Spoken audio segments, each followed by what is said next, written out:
Oh yeah, Mr. White just got me as well. I couldn't shoot him. The bar protected his fucking face. How is your day going? It's a pleasure to see you. I'm gonna knife him in the head, I promise you that. Day's going fine. I'm doing alright. Oh! Yeah. Alright, here's a message you could have only got one of each of us. Oh, that was a nice little David. Oh, that was a nice little... I'm pretty sure, like... Let's get this little shotty right here. Definitely not gonna win this next. How about a little knife? Oh!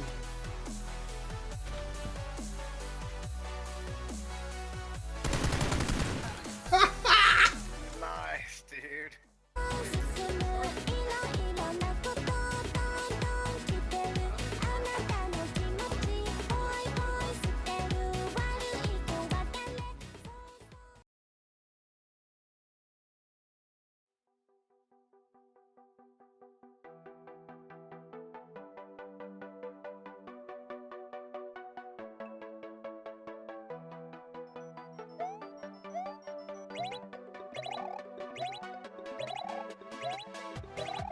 Yeah! I am the god of yumps. Got him.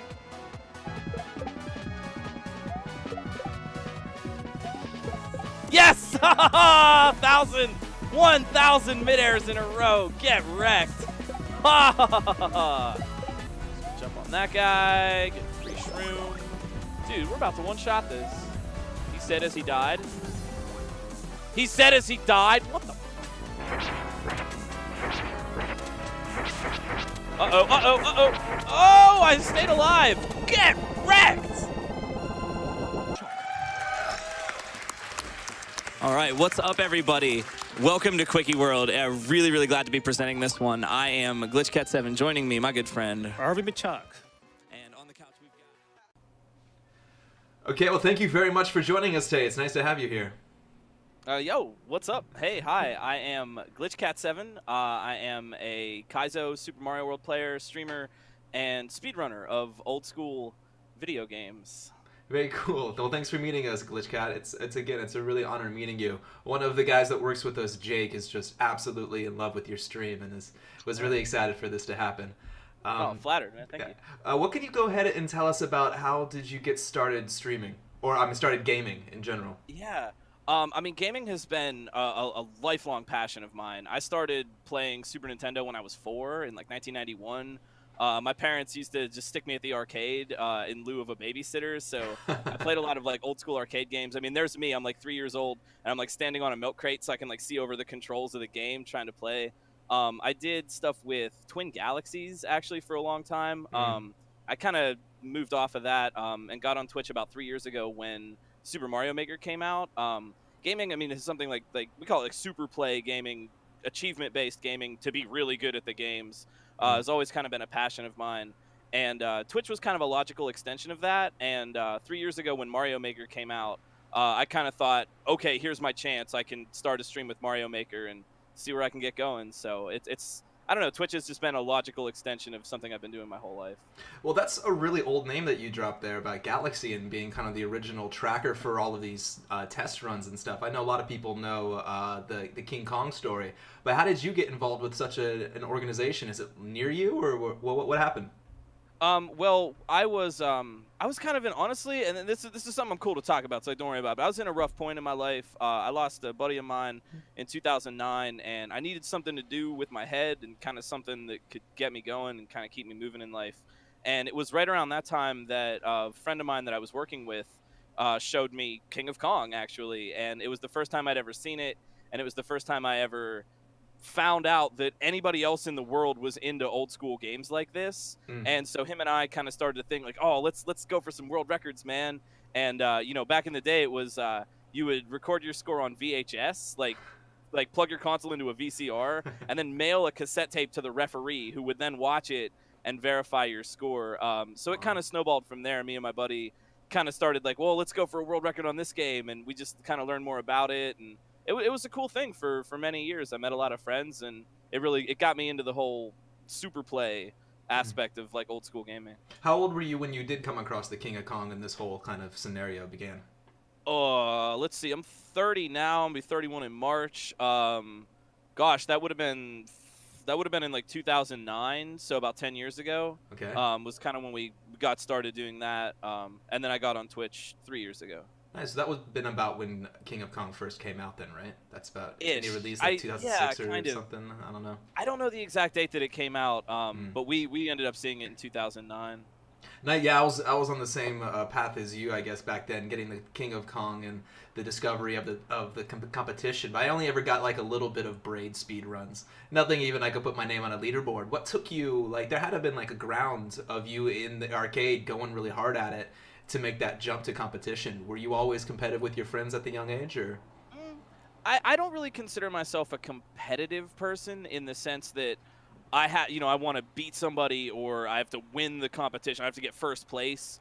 But I always really just had a passion for, and I can't even really tell you where it came from. It's just kind of a thing that's always been a part of my life, but just being really, really good at a game more than just knowing like where all the secrets are or how the basic mechanics work, but just knowing how to walk through walls or duplicate an item or something, or these like weird kind of magic tricks that you can do with old school games.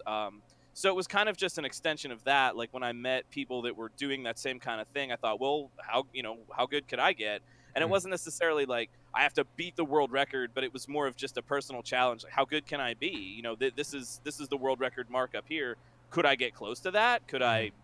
How would I do? So I guess I did all right.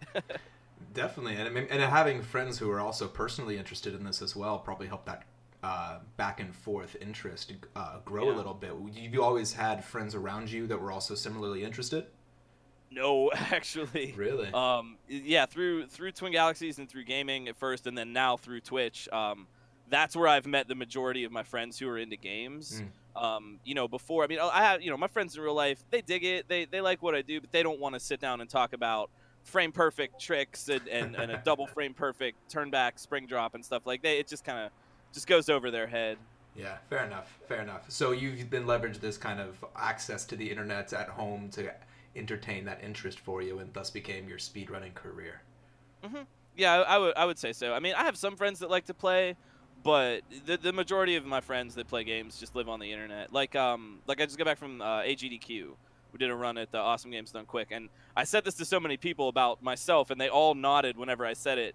I said that I have more friends here than I do in real life, and that's not necessarily a knock on the quality, but that just most of the friends I have nowadays go to GDQ and hang out there. So I know like so many more people in the speedrunning community now. Well, we'll get back to GDQ in a moment. I'm excited to talk to you about that.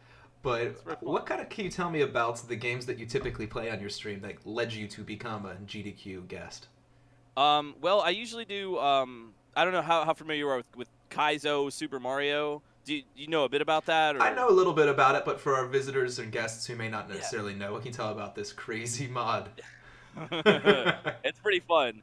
It's pretty cool stuff. So the word Kaizo is Japanese for rearrange, and it has become a colloquial term for super hard Mario hacks or mods or something like that. So take a Mario game. The normal one to use is Super Mario World. Also the classic NES Mario 3. I just made one for Mario 2, which is like the first of its kind. And it's these Super Mario World hacks and mods that are specifically very, very, very challenging. They call upon a lot of really deep knowledge about the game, more than just the secrets, but just these odd little mechanics. If you jump on this thing in just the right way, some weird effect happens. And it draws a lot on those deep mechanics and is really just a challenge of execution. How well can you play the game? How well can you control the character? And doing things with it that are just brutally, brutally difficult and like far and beyond like what a normal player would have to put up with. I speedrun a lot of that. I was just at GDQ doing a race of a Kaizo hack. And I also speedrun some other old school games. I have a shelf of them and whatnot. I speedran Cool Spot for Super Nintendo. It's this weird little run and gun Super Nintendo game that didn't get a lot of notice, but it's a really cool speedrun. And I'm always kind of looking at old school games, kind of thinking maybe what else I would want to speedrun or where my next project could be. Yeah, I saw your account on speedrun.com, and it's very noticeable that you have a lot of firsts in the world, including the Cool Spot and a couple others. How much practice goes into actually achieving these records? Are there some that you Oh. just kind of instantly get, or? So much. You know, I like to say, you know, a lot of times, you know, you're gonna speedrun a game, and Twitch chat's gonna come up and say, "Oh, are you gonna get the world record? Where's the world record when?" And you know, I like to say that speedrunning is all personal bests. It's all PBs, and even a world record is just somebody's PB. So I mean, it takes a lot of time. Sometimes it's easier than others, depending on what's in the game, how familiar I am with it, how much learning I have to do, kind of before I can start real runs. It's a lot of practice, and it's something that you know, we go through on stream. You know, I'll do a lot of practice sessions on stream, talk to a lot of other players. Like in the case of Cool Spot, which is I got that into GDQ. That was like 5 or 6 months, but it wasn't like I would just go and get the world record. Like I got the world record, and then I would get a little bit better, and my time would be a little bit lower, and then a little bit better, and maybe I'd save 5 seconds, and then cumulatively over the course of like 5 months, I ended up saving about a minute off the previous world record. But that didn't all happen at once. So it's kind of this gradual progression, and you're always just doing a little bit better than you did before. And if that can be enough for you, then you're set on a course that could eventually get the world record or something like that. Well, it sounds like a lot of hard work goes into learning these subtle variations. But how do you determine which game is the one you're going to dedicate 6 months to doing one level to? Yeah. Good question, man. Good question. It's kind of like it's honestly it's kind of like a relationship. It's kind of like dating. You know, I'll play a new game and chat will say, "Oh, when are you gonna get the world record?" It's like, I don't know. We're on our first date here. It's kind of like, you know, you could meet somebody, aka a game. You check out a game and you like it, and it's kind of fun. Do you want to get married and move in together? Maybe not. And it's kind of like, I never really know, but I just kind of wait to see like what really motivates me. Because if you're gonna pick a game to speedrun, you want it to be something that you enjoy playing, even when it's frustrating and repetitive. That's something I'm okay to spend 5 months practicing this one game. So I don't really know like how to pick it. It kind of calls out to me. And I've had a couple of games that have done that recently that I've been kind of grinding, and I know that there are some games coming out later that I'm gonna probably want to jump on, and you know, some other stuff I have just kind of in my backlog that I've always been meaning to try it out. But it's kind of like, you don't just pick a game, you kind of try a game out and you grow together. You know, you see like, is this really something I want to spend all this time on? So it's kind of like, you never really know, but when it's right, you know it's right, and you're like, this is the one, like, I'm gonna play this game. Well, which is the one game that almost brought you to the altar that you love the most? Oh man, I really like Cool Spot, and it's weird because like, it's just this weird little silly little obscure game. It stars the former 7-Up mascot, the little red dot with the sunglasses. It was like some cheesy product promotion game, and it like has no right to be as good as it is. It's like not a good game. It's really janky to play it casually. The movement, the momentum is just awkward, and I guess like speedrunning it is the process of taking like this really rough, kind of hard to control game and making it really smooth and really nice. And I kept finding tricks, and I kept like, even months later, I think I'm still finding stuff in Cool Spot. They're like, oh, you could save 3 seconds if you do it this way and stuff. And I like that, like, I can just continually just drop my time lower and lower and lower, and it's still not perfect yet. And that like lack of perfection is motivating, and it makes me want to just keep playing it more. Cool Spot, honestly. There's another hack, a Mario hack that's out that I really like right now called Sheffy 2. But that one's going to take some more work to really get it perfect.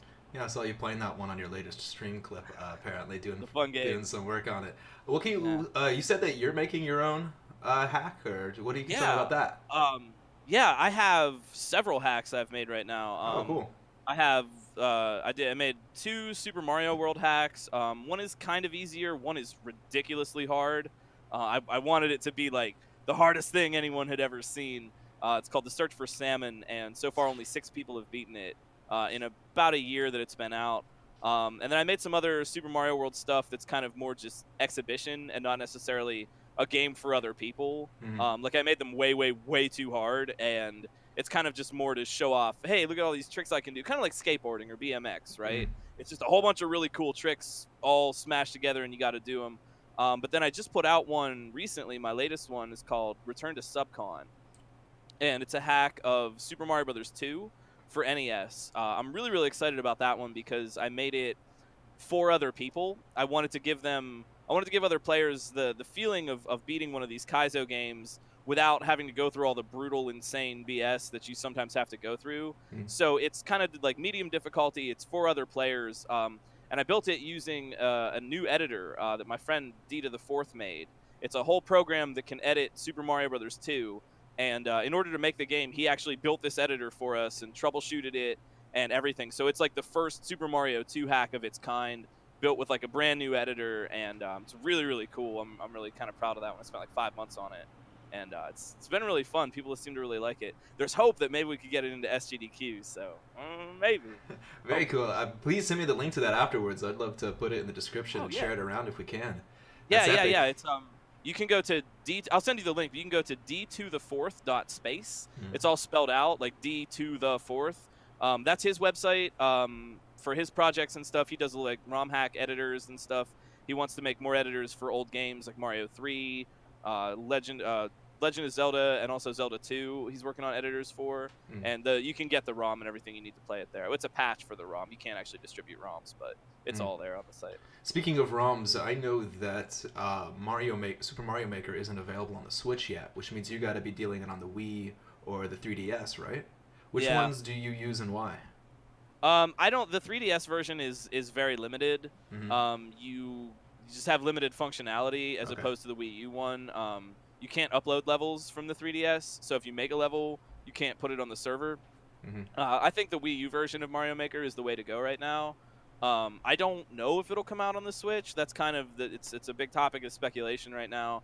Are they going to do Mario Maker on the Switch? If they did Mario Maker, how would they do that? Because the Switch like docks, and they had like would you like write on the tablet, or would you have like an app or something, or like a Labo, like a cardboard Labo mouse? Like how would you do Mario Maker on the Switch? The Wii U version is the superior one at this point. I don't know. Are they going to do it on the Switch? It's a big question right now. I think you would know out of everybody. I don't. People as a Super Mario Kaizo streamer, I have no privileged information, right, about like what Nintendo's thinking or what they're gonna do. What I see, they might do like a Super Mario Maker Deluxe on the Switch. That's like kind of the same game with maybe a little bit more content. I don't really know. That's just a big topic of discussion in Mario Maker circles right now. Is like what are they gonna do with it? What's gonna happen? Well, it sounds like that's definitely still up in the air, but what is definitely very clear is your path on playing these types of games. And it's kind of interesting because you seem so passionate about the games that you're picking and why you're picking them, and they kind of have to speak to you and get married to, that kind of like deal. But you're still a streamer and you're a successful streamer as well. You've got 427,000 channel views so far across 24,000 followers. This is a great channel. How much of the action on the channel seems to be determined by your audience versus your own passion for driving the games? I've actually, as a streamer, I've kind of had trouble with coming up and saying, hey, chat, like, what should I play tonight?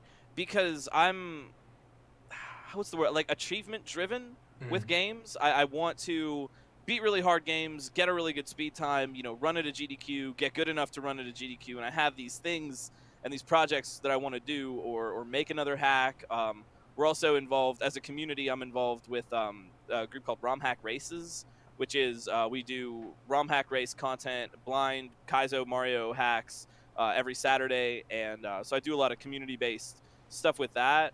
I think in general, like I think like my community and my audience and we understand each other in the sense that they understand that like I'm going for a particular clear on a game, or I have this particular project or something I want to work with, and I understand that like they are cool with that, and it's really we talk to each other a lot. Even if I'm speedrunning or practicing something, my chat is all about just having a conversation with each other, and just kind of spending that time with each other as friends. People are like, oh, you have like fans and followers. Like, I like the word friends. Like, I really consider like everybody that comes on the stream just a friend. So I think that I don't know. I think they understand like who I am and what I want, and they're like willing to come along for that ride. I don't do a lot of like just kind of casual, let's play whatever kind of thing. I'm usually doing like have some kind of achievement that I want, but I've actually tried to branch into that a little bit more. I have a list of games that like I've never beaten, but it's been on my list, and finally time to go back and clear them. So we're kind of having some fun with that too. But I think they understand that like I'm driven to do particular projects and things, and I put a lot of that back into the community. So that's cool. It sounds like you've really done a good job at setting the expectations for your audience. That they're there for a certain type of play style, which kind of goes along with your desire to play in a completion manner, right? Like they want to see you get that completion. Yeah, and there's a lot of people too in the Kaizo community. A lot of people who, you know, like to play these hacks and are trying it, and a lot of people who are learning too, and just want to kind of get into it. But a lot of these advanced tricks are difficult to learn, difficult to practice, and so I kind of like taking like a master splinter kind of role and being like, all right, like this is how to do these tricks. You know, if you need some help, we can learn together. People can ask questions and stuff, and I like educating people about Kaizo and how to do this kind of thing because we need new blood in this scene coming in, and you know it's worthwhile to encourage the next player and to, you know, lift up somebody else, get them where they want to go. Just like I had help when I started out. You know, it's pay it forward kind of thing. I agree with you 100%. That's the main purpose behind this podcast, is to hopefully help share some of the secrets and lessons you've learned. My next question, actually, you kind of teed me up so nicely. You said that one of the great ways that you took off in the beginning was because of the assistance and help you got from your friends and the people that you met along the way. What kind of tips or tricks would you give to somebody who's also in the position where they want to start their own stream? I've had this question a lot, and I mean, there's a lot of answers, and it's going to be different for everybody, depending on, you know, who you are, what your life is like, what your skills are like, what you want to play. But the number one thing I always say to people is, and it's really simple. I know it sounds really corny, but if you want a friend, be a friend. If you want an audience, be an audience. And that's not, you know, you'll hear a lot like, oh, just go network with people. Oh, just go.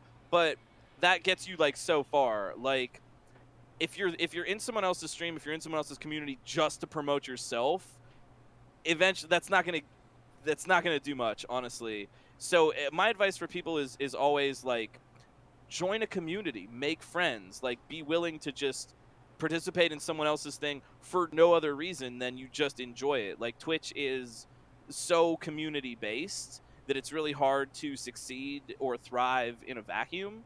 And I mean, so my advice for people is always, whatever game you play, go and meet other people that play that. Watch them, learn from them, make friends with them, and do it. Just do it. Like, that's just a good thing to do. Eventually, people will come and find you, and you have a much better chance of kind of starting a stream and snowballing in that way if you already have some friends and you already have a place. And it's just like, some people can do that. Some people can just do that, and some people kind of want something from it. And I feel like you can always kind of tell who is in it for what reasons. So my advice really is just be a friend. Like, if you want a friend, be a friend. Support others, and you can get that support back, but do it in an honest way, I guess. No, valid advice. Do it for the right reasons, right? Don't just be there to self-aggrandize yourself, but be a part of the community if you want them to like your content. Like their content in turn. Yeah, it's kind of like, I mean, I feel, you know, I'm grateful enough to be able to make a living doing this. But what really matters to me, at least, is like the people I've met. I mean, they're like, I would have never met all these people if I never would have been involved with gaming, and that's really important to me. And like, even if I was like half as like successful as I am, I would still really just like the people that I've met and the friends that I've made. Like I said, Twitch is so community based that you need your friends, and it's a great place to make friends too. I think that a lot of us are here kind of like, we didn't really have a lot of other places to go, you know, like I didn't. And gaming is really made up of people that are just really passionate about that singularly, and like haven't really been able to connect with maybe a lot of other people in their lives that do that. And if you want a friend, be a friend. I mean, that's really, I feel like that's just kind of the golden rule for it. Yeah, I mean, it may be the other side of the same coin, but conversely, the next question was going to be, what do you think is the most common error that a lot of new streamers make? What is the most common error? It's a good question. I think that, I don't know, I guess there's a lot of things.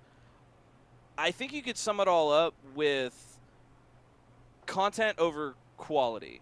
People get really concerned about, oh, my layout, my alerts, my my webcam, my green screen, do I have a good enough webcam? Do I have the right capture? But like they put all their chips into working on that, and they don't necessarily just practice streaming, which you can do for free. You can practice just talking to people, reading chat, having conversations, telling a funny story, something like that. And I mean, I would personally, as a viewer, I would rather watch like a low quality stream with really good content, really good gameplay, really good personality over a very flashy stream with all kinds of really nice slick stuff where the streamer doesn't talk to anybody, doesn't really do anything, or he's on a, playing some game and just like on a voice chat with all his friends and doesn't talk to chat or anything. I think content over quality. I think that people always ask, what kind of gear do I get? What kind of camera do I get? And I think the real question to ask is like, how do I engage with my viewership more? How do I be more open as a person? Like, I mean, as far as like for me personally, streaming has been a kind of self-transformative process in that I've had to be a better version of myself in order to give something good to my audience that way.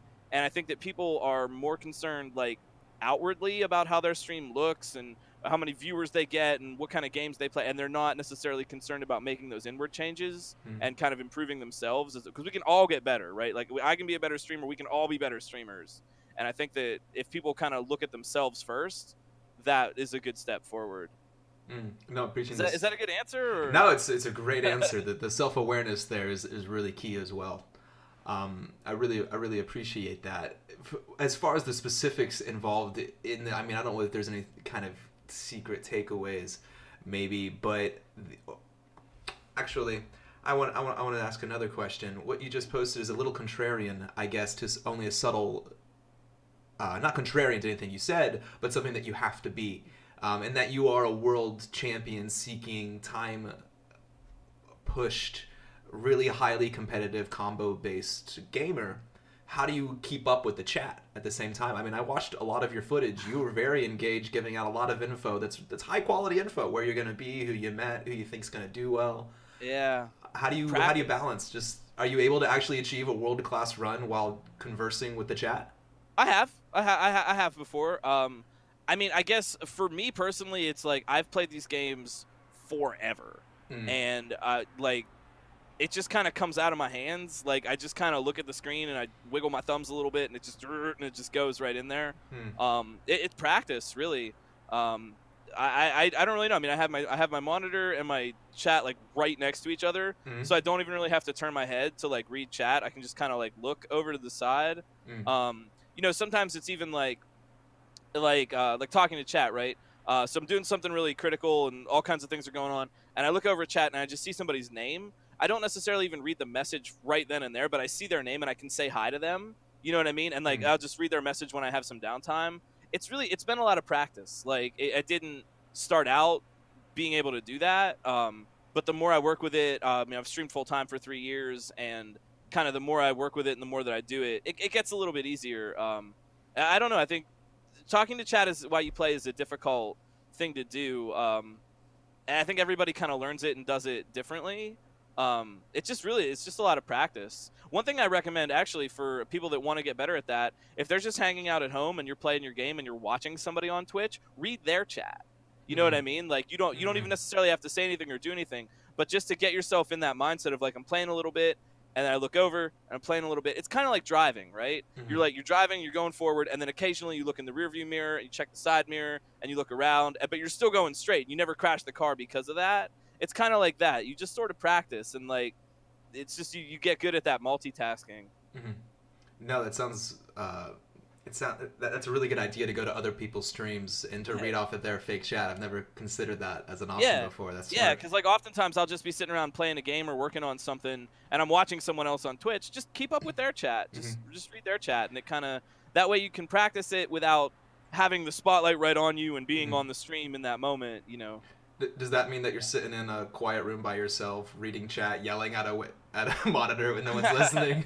I haven't practiced like that for a while, but when I did, when I was getting ready to do Cool Spot at GDQ, I would practice my commentary out loud all the time. So it's like 4 in the morning, and I'm just sitting there at home, just like, okay, yeah, we're setting up for this trick now. It's gonna be really difficult, and like no one is in the room. I'm not on stream, and I'm just like doing this like over and over again at night.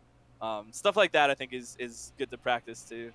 Great. Well, it definitely sounds like practice is the core of your ability to succeed at this Yeah. level. Is that what you would say is the secret sauce to any aspiring speedrunner?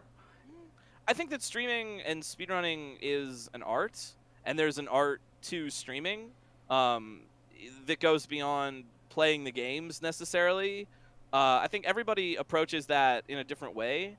You'll see some speedrunners that don't really talk to chat that much, that they're just there to play the game, and people are there to watch them play. I really think it just all comes down to being able to figure out like who you are, what matters to you, what you're comfortable doing, where your skills and weaknesses lie, and just being really introspective about yourself and your abilities, and then figuring out how to turn your strengths and weaknesses into a good stream for other people. It's really just like know yourself, like assess yourself and figure out, like, is it going to make you really salty? Say you're on a world record pace, right? You're really close. You almost got the world record, and somebody posts something in chat. Is it going to make you really salty to read that and potentially mess up your run? Or is it not going to make you salty? And if it will make you salty, then just ignore that until it's time to read chat, until you have some downtime. If not, go for it. And it's kind of like learning who you are and how you feel about that, what you're willing to deal with, and what you think you can handle. And it's like there's no one formula for it, right? Like everybody does it differently. And that's why it's so important, I think, to just be introspective. How much of personal development, you said that this channel has been very developmental for you. How much do you feel that you've grown over the last couple of years? Or rather, when did you start your stream? I started streaming full-time in January 2016. 16, okay. Yeah, so this coming up on 3 years full-time. Very nice.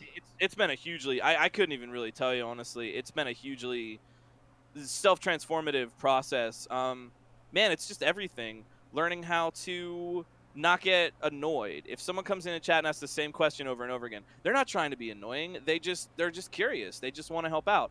Not getting annoyed at backseating. They don't know. They just want to. They're just excited, right? They just want to help you play the game. They have some ideas. Learning how to not be as salty if I'm having a bad night, or if I'm kind of just emotionally drained by something or other, the game, the process of streaming, something else that's going on in my life. Just kind of learning how to compartmentalize that and be like, okay, look, I'm feeling crappy. Let's still have a fun time. The last thing I want to do is get on stream and just be a real downer, right? And I've had nights where I've just been really bummed out and just like, I have to stop now, sorry. And I don't want to do that. I come off feeling kind of guilty, like, crash, I could have done so much better. Geez.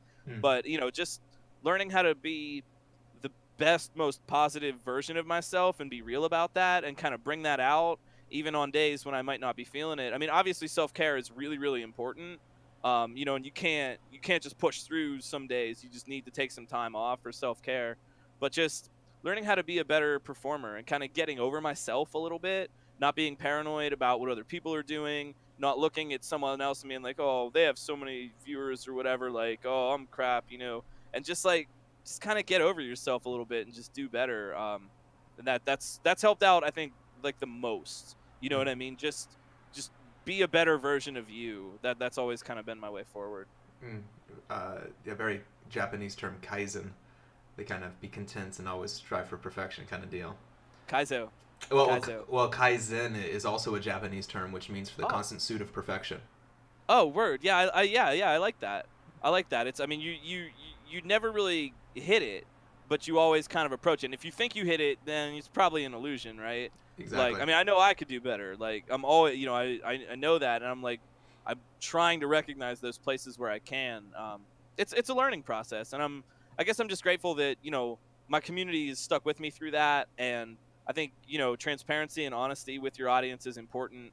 To just be able to come up and say, hey, look, I'm not feeling my best today. Thanks for sticking with me. I'm gonna come back and I'm gonna try better next time. And I think that honesty and that openness, people connect with that. And they can understand, because like, when I see a streamer having a bad day, I'm like, man, I can relate, dude. Like, I know. And the people are like, oh, nobody probably wants to watch this. Like, no, we just want you to feel better, you know? So it's just like understanding all of that, and like, more than understanding it, but like actually making it work. It can be tough. It can be tough to get out of your own mental loops, You seem to be deploying an incredible amount of self-awareness.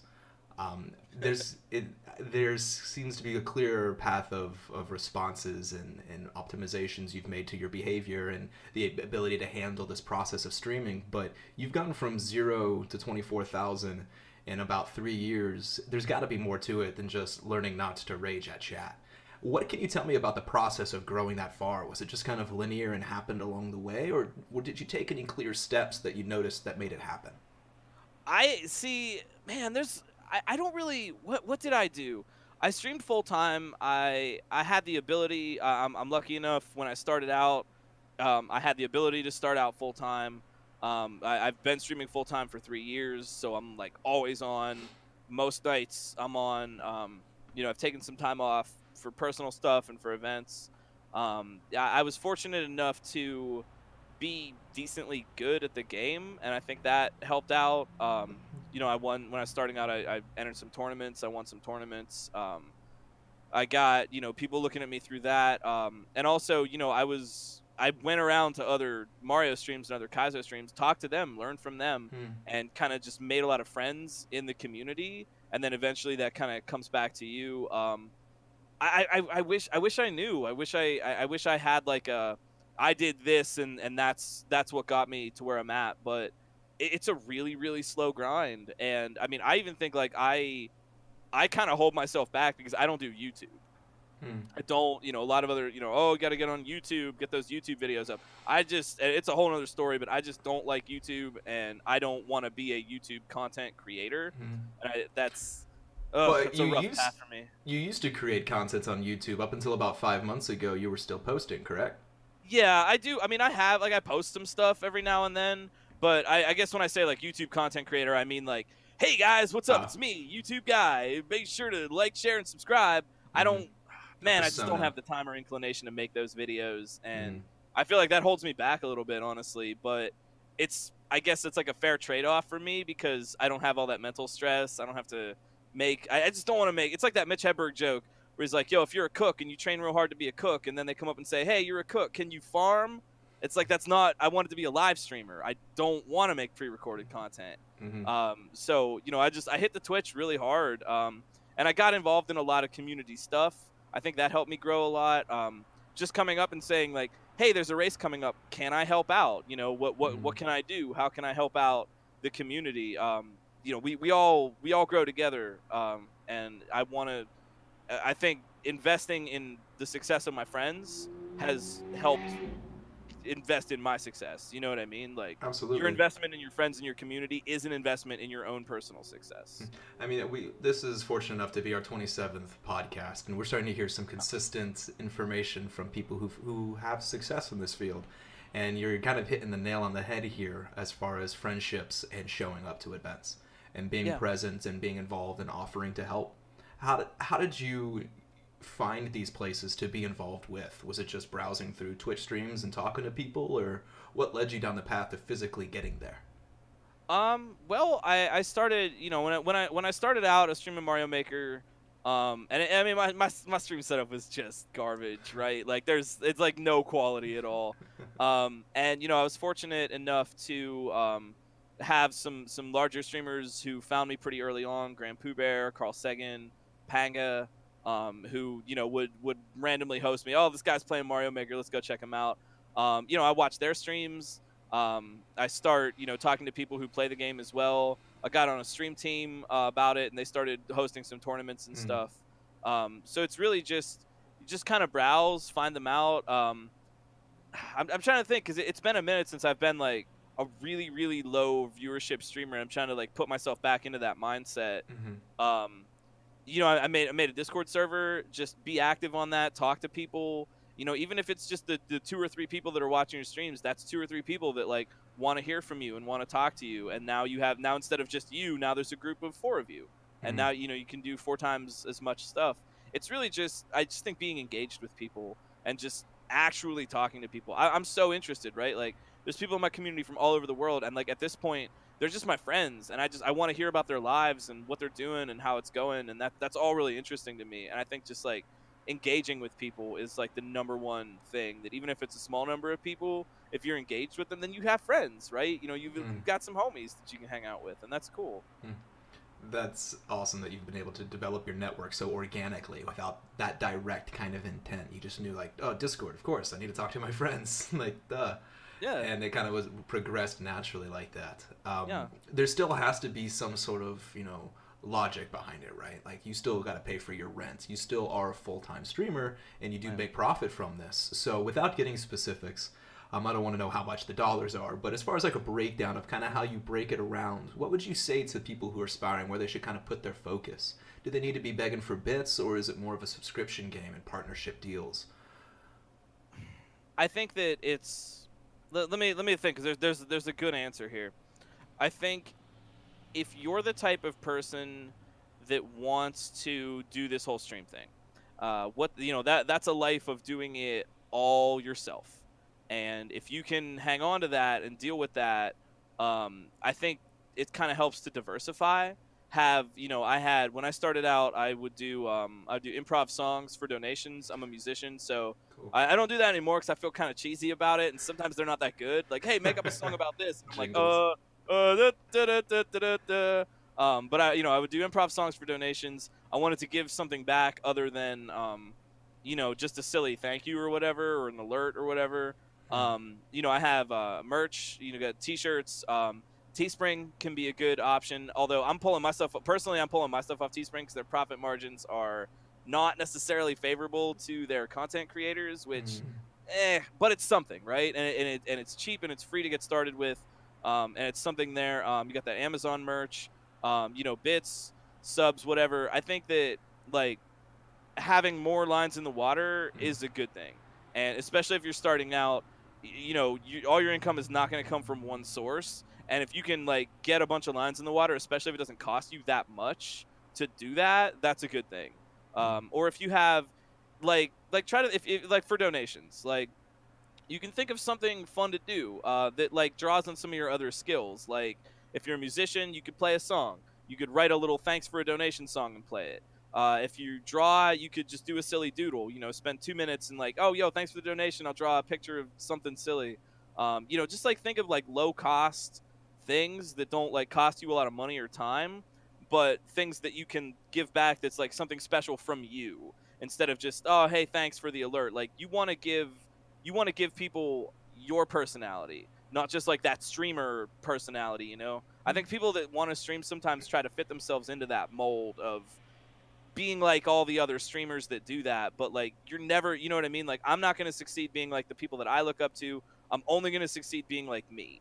And like the sooner that you can find like what you have to offer your audience that's unique from you, the sooner you can kind of get moving on that, I think. And that's where that introspection comes in. It's just think about who you are and what you're good at, what you're not good at, and try to use that to further yourself. It seems that you've kind of already done it in a very typical entrepreneurial fashion, where you create an audience, have a lot of attention, focus on a niche of something you're very talented at, and then create something for the community that they otherwise like or want, or you can do yourself, which you have with your new modded server type, or your new modded game type. Is there any type of profit scenario or business model thrown into creating these add-ons and game types, or is that purely a part of the passion and part of the competition? No. It's a hack of a game, so it's a legal gray area. In terms of, can you sell this? Not really. Patreon? I mean, Patreon is an option. I don't have one right now. I've been thinking of starting one up, but I don't at this time. I feel like if you if I made a hack, like I made a hack of Mario 2. I can't sell that. I can't sell that download. Nintendo would be on me right now. Can't do it. We distribute patches. You like if you want to play the game, you have to get your own ROM of Mario 2. I don't know where to find it. Look in Google.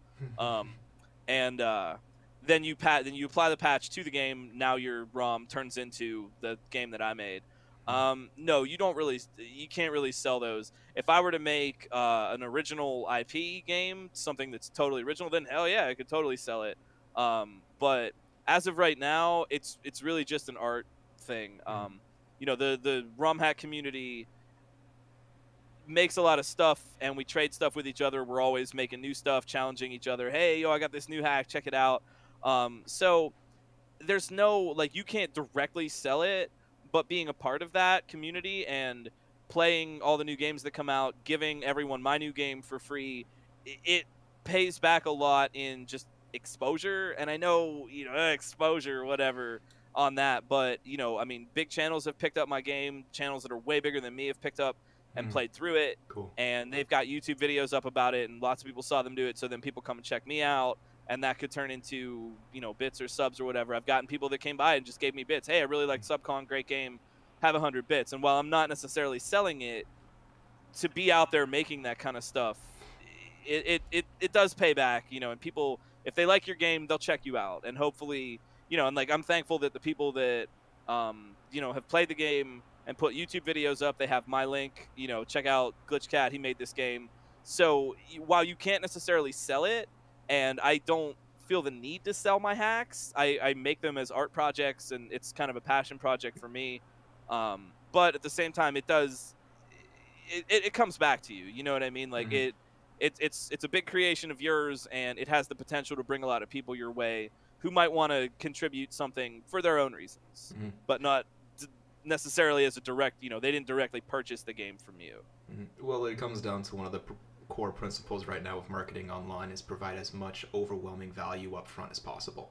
You've gone ahead and actually created a game type which you can't charge for just for the sake of giving back when you yourself take so much advantage of one of them yourself. It's very cyclical, and it sounds extremely appropriate. And if anybody's watching and is a game dev, please, I would play Glitchcat. It'd be fun. Check it out, dude. Return to Subcon is pretty good. And even, I mean, even too, I don't, like I said, I don't feel the need to sell them. I'm not sitting around going, oh, geez, I wish I could sell it, but I just can't. I make these because it's fun. I mean, this is my art. I've played Super Mario World, Super Mario games my entire life, and, you know, now to have the tools to make my own version of that, that's great. I would do this even if I wasn't a streamer. I just enjoy it in the same way. You know, I just like playing my guitar or writing songs, and I don't ever need to get a hit album or whatever. But it's just, it's nice. It's nice to do, and to further the craft. There is a craft of playing and making these games, and I want to further that, and, you know, just give people new stuff. It's really fun to see someone playing your game and just having a lot of fun with it. Well, I stayed up so late, man. When I put Subcon out, I was just watching everybody play it on Twitch, and it's like, it's really gratifying, and I see these little things that I put in to the game, and like little things that I thought about, and then they start playing it and they find those same things, and I just get this moment like, ah, yes. Like, it makes me really happy to see them like struggle and win and fail. It's really funny when they die sometimes too. I put in little trolls and things, and I'm just like, ha ha ha ha. Like, it's a great, like, that experience is worth it. It's worth it just for what it is, and not necessarily with any money connected to it. What do you think after all of these great experiences of trolling people live on, you know, their own streams and stuff? What has been the most standout experience so far in your 3 years of doing this? Oh man, I mean, it was really cool. I don't know if I could just pick one. Well, actually, I could pick one. I think my favorite thing that I've done so far was Mario Masters Coliseum. We did that in, I want to say October. I even forget, but it was like last year. A bunch of us got together from the Super Mario World Kaizo Mario playing Twitch community, and we went down to an Airbnb in California and did a charity event with Direct Relief, and we ended up raising over $100,000 actually for Direct Relief, with like a 4 or 5 day long marathon with lots of Mario games and runs and content and group things and all that. Being a part of MMC was like absolutely the standout point, I think, for my career, because it was something that my friends and I did together, and it wasn't something like I just got on another event, or I have, you know, I mean, GDQ is great, but I didn't run it, I didn't help plan it, I didn't participate in it in that extent. But MMC was all us, and that felt really, really, really cool to be a part of that and to do that. That was a great experience. Well, I bet your friends over at GDCs are proud that you kind of spawned your own sort of event yourself. Yeah, I really like the gaming charity marathons, and I try to participate in as many of those as I can. There's another one coming up it starts on Saturday. It's the Nothing But Mario and Sonic marathon on Big John's channel, and I'm gonna be running one of my games at that. I'm always looking for other speedrun marathons and stuff like that to get involved with. Nice. We'll try to tweet it out and see if we can get any more eyes on that. It sounds kind of pretty cool. I know Jake's going to be watching it, no doubt. Jake's the guy that scheduled you. Was really excited. Yeah. So what about the most impactful or the biggest learning experience that you've had over the 3 years? Maybe something that didn't go the way that you felt and really taught you a lesson. I can't. No one single experience comes to mind, but I guess, I mean, aside from just like we talked about the self-transformation kind of thing, Twitch has been a really big lesson in just how big the world is. And that lesson comes in a lot of different forms. For example, I was at TwitchCon, this past TwitchCon, and, you know, there with 40,000 other people. And I realized, like, there are huge channels out there, channels with thousands of subs that play to thousands of people every day, and I have no idea who they are. I have never heard them before ever, and it's like, that's how big Twitch is that there can be huge stars out there, and there's so much space that I've never heard of them ever. Like, I'm looking at this list of big names, I don't know any of these people at all, and even just with like when a new game comes out, how really hard people jump on that game. Like when Mario Odyssey came out, when Breath of the Wild came out, when Smash came out, Kingdom Hearts 3 about to come out now. Just how many people jump on that. Just how quickly the speedrun gets optimized. And even, you know, I've been playing Super Mario World my whole life. I started in '91. I've been playing it as long as I can remember. And it's like you don't even have to have played your whole life to be that good. And that's been a kind of like a real learning experience for me. Like, I thought I was good, and then I look around and go, wow, like, that guy over there is really, really good. And it's kind of, it's like I was the only one that I knew that did this kind of thing, and I get on Twitch, and suddenly I'm not the only one anymore. I was a big fish from a small pond, and now I'm in the ocean, and I'm the same size fish, but now there's other big fish also. And that was like, I wouldn't say like a hit to the ego, but I guess in a way it can be. And kind of just learning to not be the only one. You know what I mean? Learning to kind of share the stage and being like, okay, like, I want to be good, I want to be known as good, but it's not just me. You know, there's lots of other people out there doing this, and kind of learning to share, I guess, has been kind of a like an experience like that. Is that something that you learned at AGDC? No, I mean, it's just kind of been, it's been an ongoing process that's kind of shown itself in different ways. You know, I thought I was like a really good Kaizo player, and then there's lots of other good Kaizo players, and I'm not the only one. You know, I thought, you know, it's really big, you know, okay, I can do speedrunning, and there's tons of people at GDQ. You know, I think I'm all right on Twitch, and I go to TwitchCon, and like, nobody knows who I am, and I don't know who anybody is, and it's been this, like, I don't know, it's been like a process where I see where I fit into the real world more, instead of just being in my one little bubble where I live, and I'm the only one I know that does this, and I'm the only one I know that does world record stuff with games, and now there's hundreds and hundreds of people that do that, and I just kind of like need to not feel weird about that, I guess. No, I hear you entirely. Just in the process of getting on here to do the interviews has been a bit of an, you know, getting yourself out there and knowing how big you are and who knows you and where to go, and that recognition and battling with it. You're obviously light years ahead of us in any way, but it's a shame we missed you at TwitchCon. I had a wonderful time there this year. Are you going next year? Maybe. I mean, I'm in Pennsylvania. To fly out to California is really expensive, and I have a lot of other events. I haven't really decided yet. I mean, TwitchCon was fun. I was there to do GDQX. They had the Games Done Quick Express there, and I was doing commentary for some runs. Man, it's like I had fun at TwitchCon.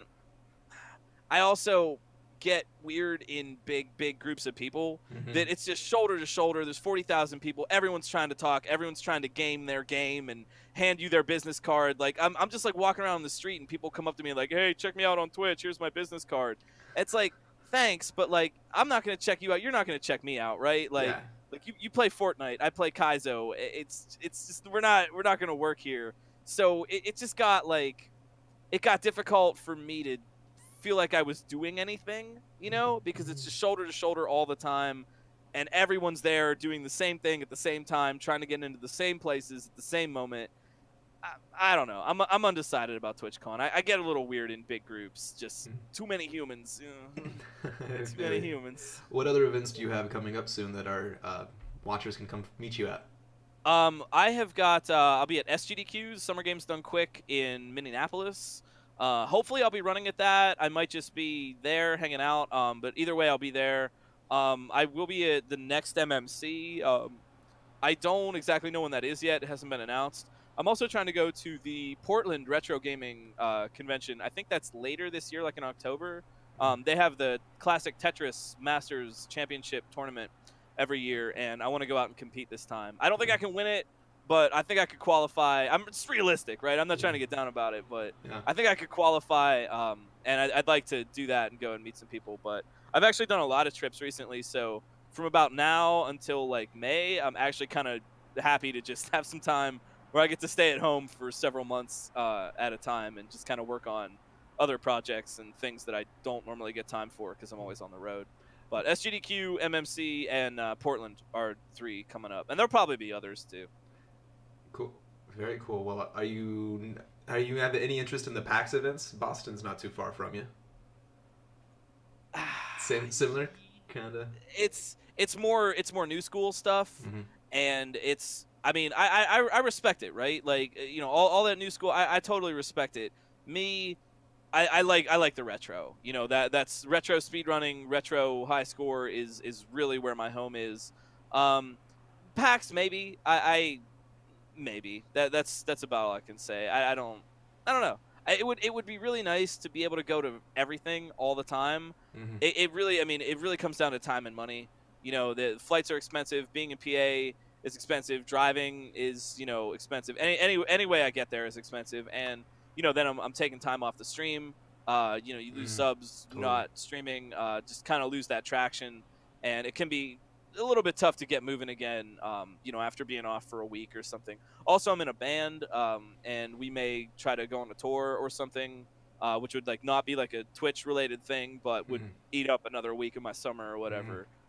So it's just like, I always say, like, I just want to sit and chill and just do my thing, and then 50 things come up, and I'm like, well, I want to go to that and that and that and this other thing, and pretty soon I'm just like on the road all the time. So I've been enjoying the downtime a little bit, just time to sit and just chill.